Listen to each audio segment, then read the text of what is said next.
Guys, sudah dimulai toh? Dekat lagi, dimulai lagi. Dan kita mulai sekarang kita langsung tutorial memandikan jenazah. Guys, kita tahu bahwa tata cara memandikan jenazah itu ada 4, itu ya. Ada 4. Pertama adalah menggunakan batas minimal. Yang kedua adalah batas kesempurnaan minimal. Yang ketiga adalah batas kesempurnaan maksimal. Yang ketiga sedang, kesempurnaan sedang. Yang keempat kesempurnaan maksimal.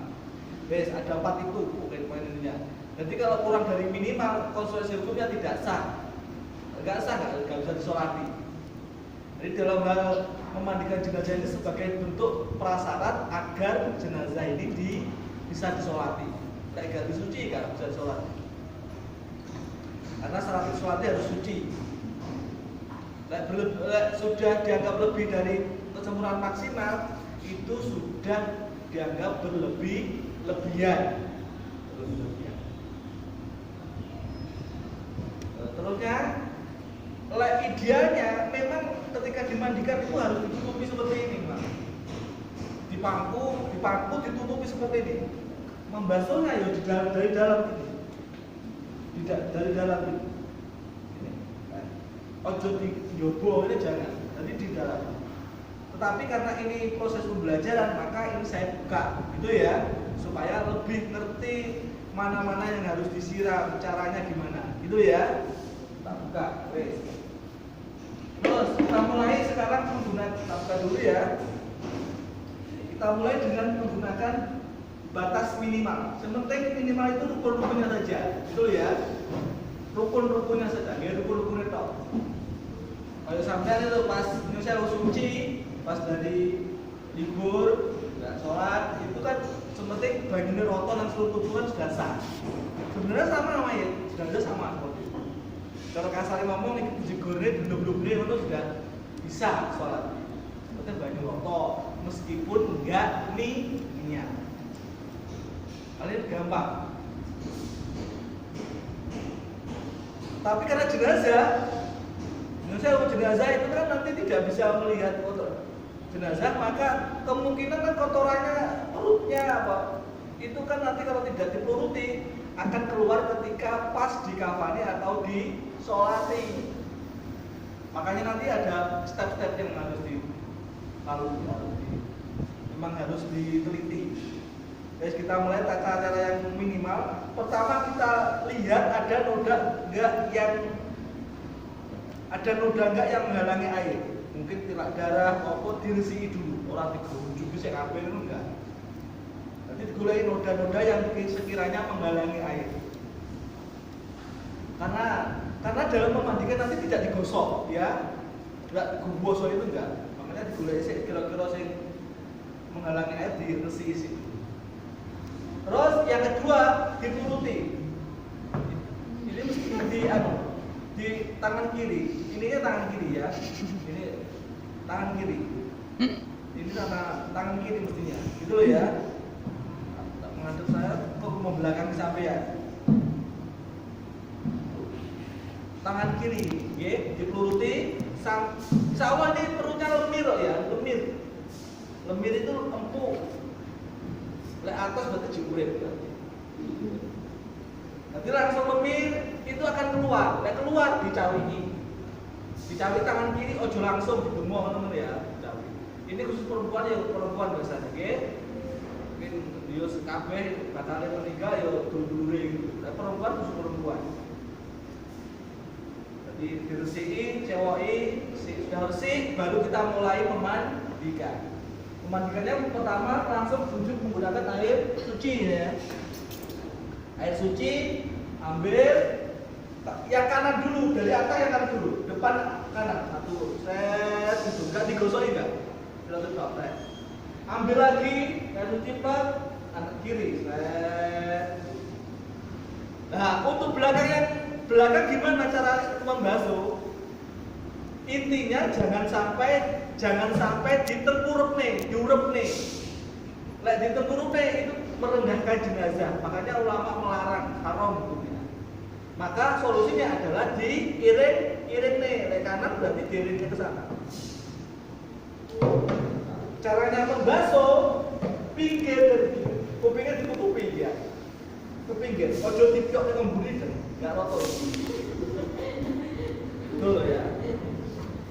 Jadi kalau set gitu belakang yang kanan, belakang yang kiri juga gitu, giring lagi.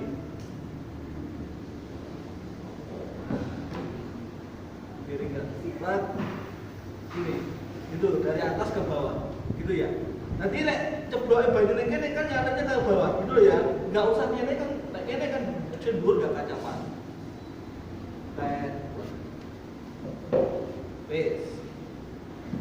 Nah untuk perempuan wes sudah selesai. Kalau untuk laki-laki biasanya kan ada yang belum disunat cakli gitu. Dia mengatakan lek belum disunat, kui baru dimandikan di tayamum.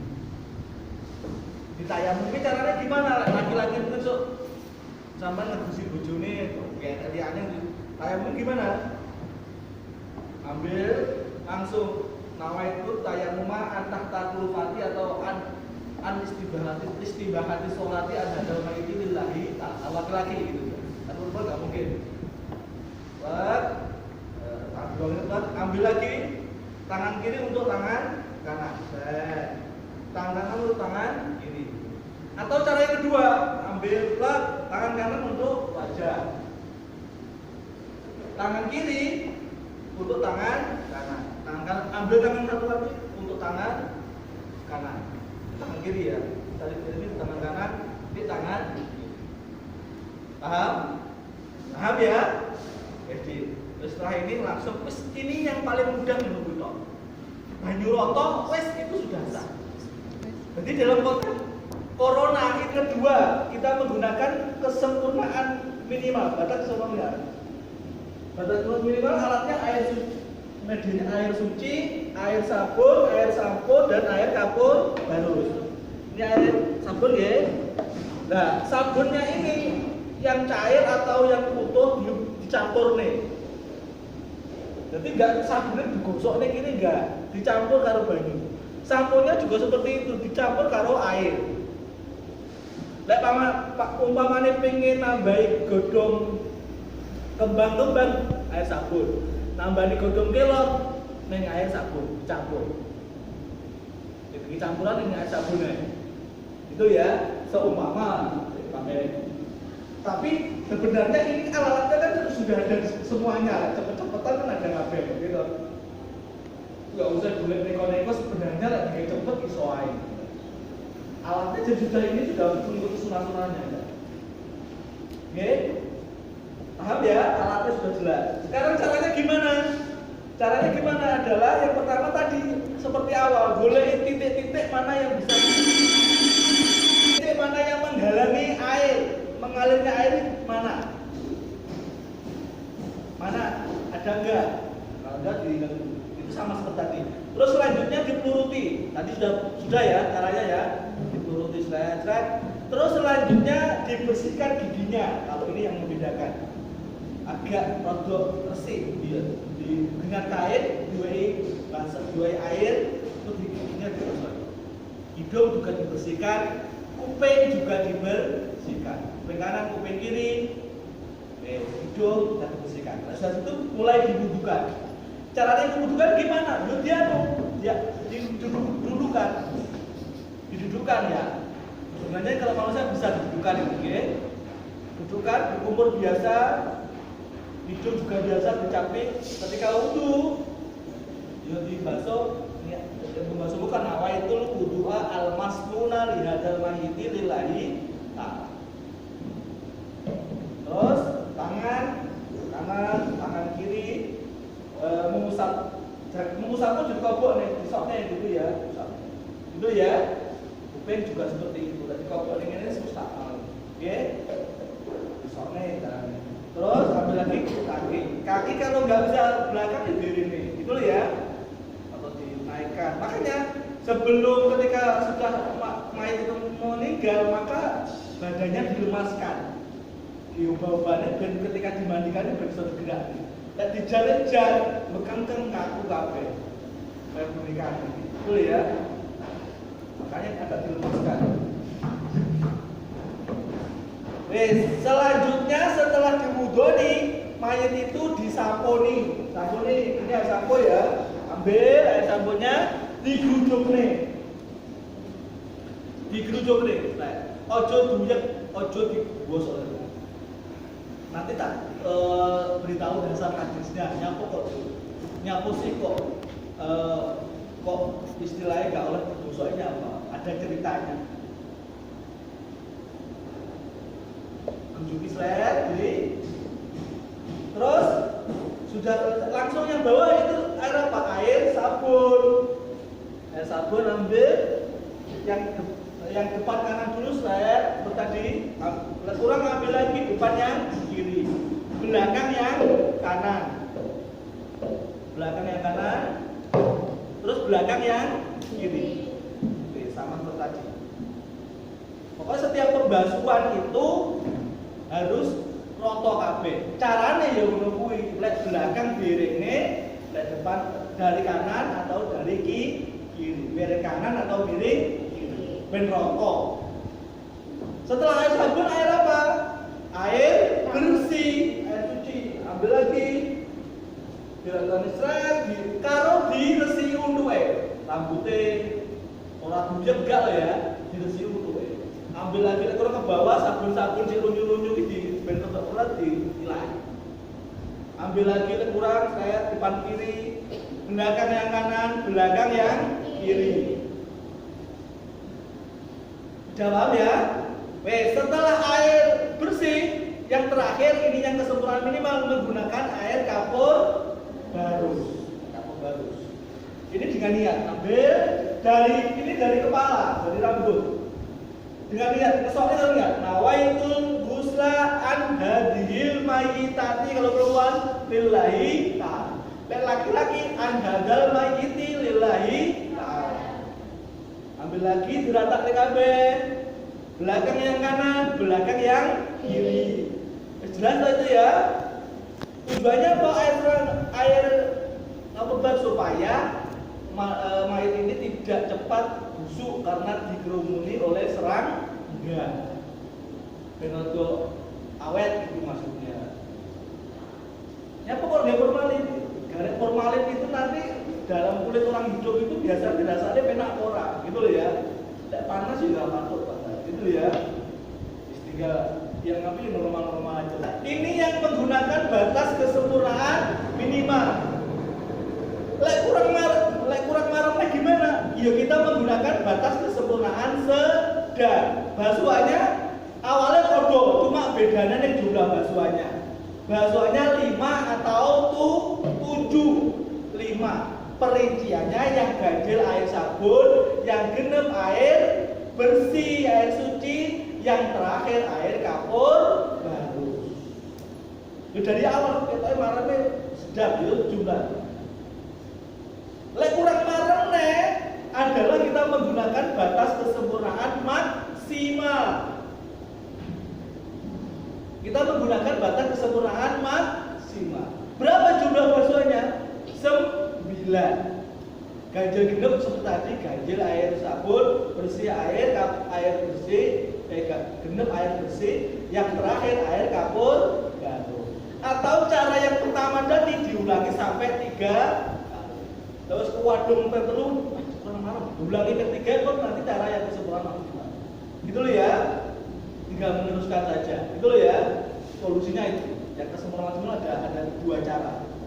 Yang satu ganjil genep tadi, tapi yang kedua, meneruskan cara yang pertama diulangi sampai 3 kali. Bisa paham ya itu ya? Tunjukkan, nyapu sih kok ibaratnya kok nggak boleh digosoki itu ada apa? Jadi pada suatu ketika gini, Siti Aisyah itu menunggu Kanjeng Nabi duduk di depan pintu. Di depan pintu menunggu kedatangan beliau Kanjeng Nabi Muhammad Shallallahu Alaihi Wasallam. Tak lama kemudian Kanjeng Nabi datang.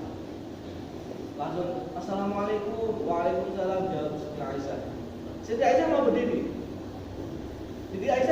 Tapi oleh kanjeng Nabi dipun larang. Pun betul usah Siti Aisyah, nggak usah berdiri, duduk saja. Di situ nggak usah berdiri. Kelihatannya kanjeng Nabi sangat sayang. Akhirnya tiba-tiba kanjeng Nabi langsung merebahkan kepala beliau di pangkuannya Siti Aisyah. Langsung tertidur. Pada suatu ketika tidur, jenenge perempuan tadi apa? Kadang mutih, kalau metani, kadang tidur. Ternyata ada yang putih warnanya. Nah, ketika ada yang putih seperti itu, maka kelingannya kan mesti tentang kematian, gitu. Akhirnya soalnya kemauannya kanjeng Nabi bilang dunia itu pripun ya. Akhirnya tak lama langsung tiba-tiba meneteskan air mata. Air matanya Siti Aisyah jatuh dan mengenai pipinya kanjeng Nabi Muhammad SAW. Akhirnya kanjeng Nabi terbangun, membuka mata beliau, mendapati Siti Aisyah sedang menangis. Lalu bertanya kanjeng Nabi, wahai ummul mukminin, mengapa engkau menangis? Ngeten kanjeng Nabi kula dengan pas tilem kula dapati rambut jenggot jenengan sampun enten cepetak. Kula malih bayane sok umpama jenengan tilar donya niku pripun umatipun. Lho saiki ngene ya, apa sing ditakutkan yang membuat berat bagi seorang mayit itu apa sih sebenarnya? Ijazah zaman bayangane. Wong ngeten mesti Nabi. Bayangan kula orang yang meninggal itu ketika padha nuluh ning kabeh, padha nyambati kabeh, anake sambat karo bapake kabeh nyambati kowe kok meninggal, kabeh enek sing nyusahne, apa istilahnya kabeh padha sedih dengan ditinggalkan wafat seorang mayit itu. Kabeh padha nuluh ning kabeh. Itu yang paling menyedihkan, memberat. Terus apalagi Siti Aisyah yang membuat berat bagi mayit itu adalah nyata ketika mayit itu diletakkan di liang lahat, dihadap ning mulon, dan dia menjumpai yang terakhir alinya kerabatnya, kekasihnya, istrinya atau suaminya atau anak-anaknya. Dia mengatakan selamat tinggal, semoga kita nanti jumpa sampai hari kiamat. Tinggal dewe. Terus apalagi Siti Aisyah yang membuat berat jenazah itu? Langsung Siti Aisyah berdiam pun kula mboten ngertos. Sing ngertos niku Gusti Allah kalih Rasul dipun. Nah, setelah itu Kanjeng Nabi menceritakan gini loh yang memberatkan jenazah itu sebenarnya gini. Ketika seorang tukang mandi itu datang masuk ke kamarnya jenazah dan dia mau mencopoti pakaiannya, mencopoti kupluke, mencopoti apa semua. Ketika mau mencopoti pakaiannya itu sebenarnya rohnya jenazah itu anida atau sambat. Wahai tukang yang memandikan, pelan-pelanlah ketika mencopoti pakaianku karena tubuhku itu masih terluka semuanya. Masih terluka semuanya. Makanya itu kemana ada riwayat yang mengatakan orang yang rohnya lepas itu seperti hanya kulitnya dikuliti hidup takune kabeh. Makanya ini dalam konteks ini pelan-pelan banget. Makanya lang-langnya digunting aja tapi kalau di terus ketika mau dimandikan, wahai tukang memandikan lek ngadusi kula lek pas musim dingin gawe air anget. Lek musim panas menggunakan air dingin karena badan saya seperti hanya koyo panah terbakar karena proses pencabutan roh. Nah ketika mau diguyurkan sambat nek, wahai tukang mandikan lek ngedusi kula alon-alon ae, ampun ditekan nemen-nemen, ampun digosoki karena badan saya masih terluka semua, banyak tatunya, banyak lukanya. Atas riwayat itulah maka ulama-ulama salaf itu menggunakan metode memandikannya seperti ini. nggak syukur digosoi gitu enggak. Paham ya? Paham ya?